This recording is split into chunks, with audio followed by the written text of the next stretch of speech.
Olá, está começando mais um TVT Entrevista. No programa de hoje, vamos falar sobre cuidados paliativos, uma área da medicina que tem como objetivo proporcionar a qualidade de vida em pacientes que possuem uma doença sem cura. Criado nos anos 90, esse tipo de tratamento ainda é pouco conhecido da população. A nossa equipe foi às ruas e pôde comprovar isso. Assista! Você sabe o que são cuidados paliativos? Sim. Não sei, assim, não faço ideia mesmo. É a gente se automedicar. Não tenho a mínima ideia. Definiria como cuidados preventivos. Você acha que é de que área da nossa sociedade? Da saúde, por volta da psicologia, alguma coisa assim, eu acho, né, no caso. Eu imagino que possa ser da área da odonto, mas não sei te falar. São cuidados, assim, de uma pessoa que talvez naquele momento ela esteja numa fase terminal da vida.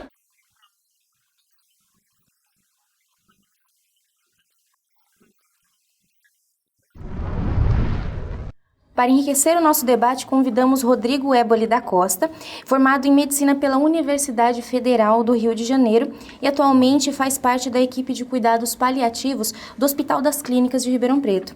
Seja bem-vindo, Dr. Rodrigo. Obrigado. Bem-vindo.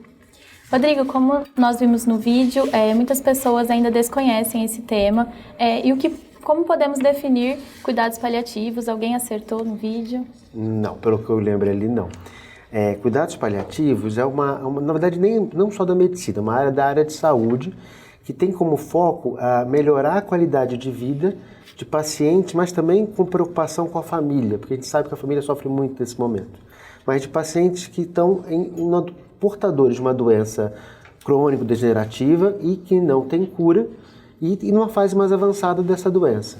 E é muito comum nessa situação, nessa condição, haver muito sofrimento, tanto físico quanto emocional, existencial. Então, isso acaba impactando negativamente na qualidade de vida. O nosso trabalho é impactar positivamente, melhorar a qualidade de vida desse grupo de pessoas, dos pacientes e das suas famílias. Entendi. Rodrigo, como surgiu essa nova vertente da medicina e qual é a importância dessa área? A gente vai ter, na verdade, uma grande controvérsia nisso, né? Desde a Idade Média, vamos assim dizer, quando não existia uma medicina disponível para todos, sempre havia aquela ideia do cuidado. Então, pacientes que estavam gravemente enfermos iam para hospedarias, iam para hospitais filantrópicos ser cuidados para melhorar a sua qualidade de vida para esse momento final da sua vida. Então, isso sempre existiu de certa maneira. Especificamente como uma área mais assim voltada com conhecimento científico, com preocupação em relação à tecnologia mais moderna, a gente vai ver isso na década de 60 na Inglaterra, tá? Com Cecily Saunders. Isso tem um impacto positivo na Europa, vai para os Estados Unidos o movimento da década de 80 e aqui no Brasil os primeiros serviços vão ter realmente nessa década de 90 mais ou menos.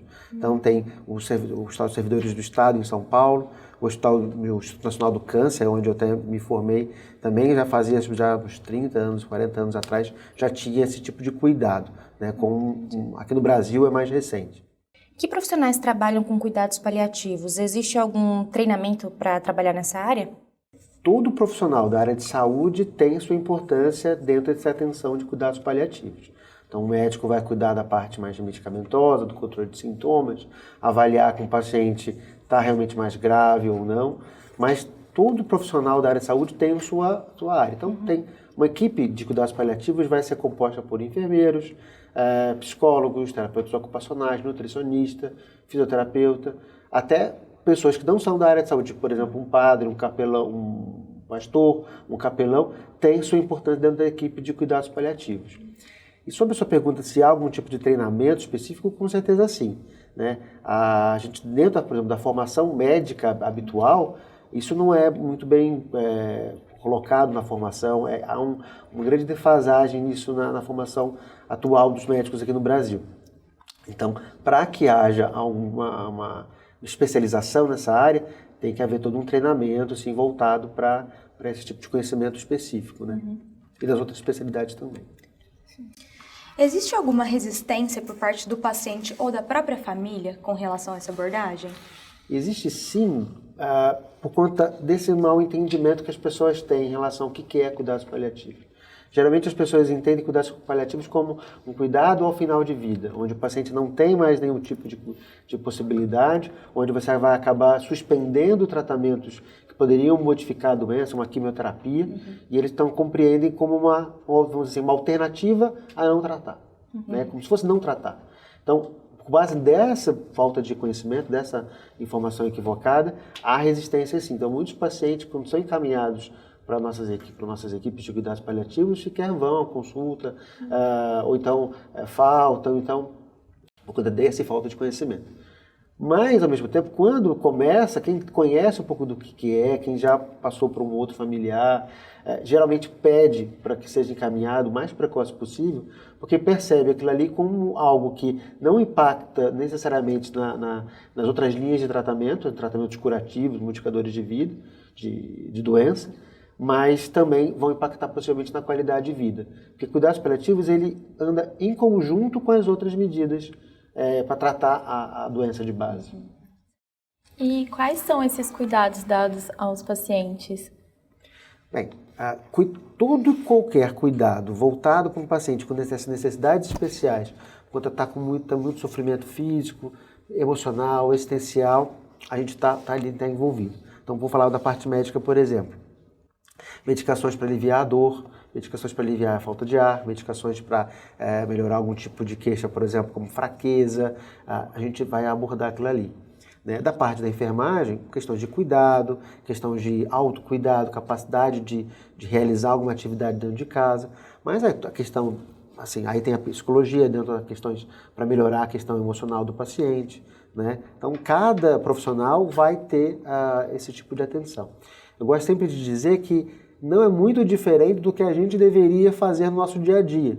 Não é porque eu sou um oncologista que eu vou focar em curar o câncer, mas eu vou esquecer do meu paciente. Esse é o básico do médico, né? E o cuidados paliativos traz isso de volta, essa preocupação de volta. O que você acha assim, que diferencia os cuidados paliativos de um tratamento convencional? Eu não diria convencional, porque passa talvez a ideia que o cuidados paliativos seja algo alternativo. Né? Porque cuidados paliativos não tem nada de alternativo. Na verdade, é uma medicina convencional, só que focada na qualidade de vida. O que talvez diferencie das outras especialidades está em relação ao foco. E quando, por exemplo, um oncologista tem o foco em combater o câncer, às vezes a qualquer custo, até mesmo por conta de um grande sofrimento que vai causar uma quimioterapia, uma radioterapia, pode gerar algum sofrimento para o paciente, os cuidados paliativos vão estar o foco não tanto na doença, mas no paciente, na família, nas suas necessidades. Né? Então, importa se o câncer cresceu? Importa, claro, porque a gente não quer, a gente quer que o nosso paciente fique curado, mas isso não é o nosso foco. O nosso foco é como esse paciente está. Ele está confortável? Como ele está emocionalmente? Como é que ele está em relação à sua espiritualidade? A gente tem essa preocupação. E como os pacientes têm acesso a esse cuidado? É somente em hospitais ou na residência? Como que é direcionado esse tratamento? Infelizmente, no Brasil, ainda há poucos serviços de cuidados paliativos disponíveis. Tá? Aqui em Ribeirão Preto, a gente está muito bem servido, porque existem uma série de serviços, tanto do HC quanto fora do HC. Especificamente no HC, a gente tem, nesse momento, a capacidade de cuidado do paciente apenas a nível intra-hospitalar. Então, tanto enfermaria, quando o paciente está internado, ou quando o paciente é ambulatorial, ele está em condições de ir e vir da sua residência ao hospital. Mas há uma modalidade de cuidados paliativos que também pode ser feito em casa. Nós mesmos já tivemos a oportunidade de fazer esse tipo de cuidado. E pacientes, especificamente pacientes que estão ao final da sua vida, aí um serviço de home care, por exemplo, também atua, de certa maneira, com cuidados paliativos, porque é um paciente que tem necessidade de um cuidado mais especial, que a família sozinha não haveria capacidade de fornecer, e ao invés de internar esse paciente, apenas para controlar algum sintoma, esse cuidado pode ser feito em casa. Receber cuidados paliativos é uma escolha do paciente? Não. Se a gente compreender que toda doença crônico-degenerativa, de uma certa maneira, vai evoluir com uma fase onde não há mais uma possibilidade de cura para essa doença, todo paciente merece receber cuidados paliativos. Todo paciente deveria ser encaminhado para cuidados paliativos, sim.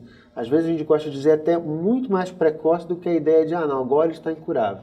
Se a gente pudesse encaminhar o paciente mais precocemente, a gente vê que tem vários estudos que mostram uma melhor qualidade de vida nesses pacientes. Agora, é uma opção do paciente, como qualquer outra linha de tratamento, optar por seguir ou não. Ninguém é obrigado a nada. Então, ele pode optar por tomar um anfetamina, não fazer uma quimioterapia, não fazer uma cirurgia. A ideia de autonomia, que inclusive é um dos princípios dos cuidados paliativos, é trazer de volta ao paciente que ele tem a opção de escolher ser ou não tratado daquela forma. Então, cabe ao paciente sim escolher se aceita ou não esse tipo de cuidado, como qualquer outra área de medicina. E qual que é a importância de proporcionar um cuidado mais humanizado ao paciente? Olha, a gente está lidando com seres humanos, né? Então, quando a gente, infelizmente, às vezes foca no tamanho do câncer, ou nos níveis de pressão, ou nos níveis de glicemia, na função do coração, a gente acaba deixando de olhar o paciente e olhando um órgão, olhando uma imagem. Então, isso vale para qualquer área da medicina. Olhar para o seu paciente, né, vai ver que tem um ser humano ali. Então a humanização está nisso, né, de você enxergar ali que tem um outro paciente e perceber que você também, como ser humano, também é passível dessa condição. Então é um pouco disso. Rodrigo, qual é a importância de expandir essa nova vertente de tratamento para a população? A importância é que, por exemplo, o segundo dado da revista The Economist, de 2013, se eu não me engano, de 40 países pesquisados, o Brasil é o 32º, se eu não me engano, pior lugar para morrer no mundo.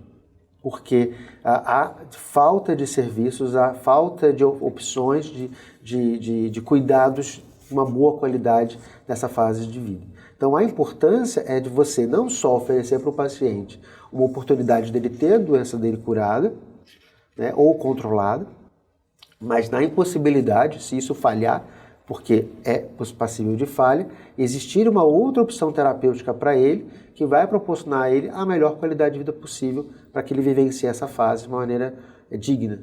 Entendi. Rodrigo, a gente agradece você ter aceitado o nosso convite, viu? E ter esclarecido nossas dúvidas sobre cuidados paliativos. Eu que agradeço. O TVT Entrevista termina aqui. Até o próximo programa.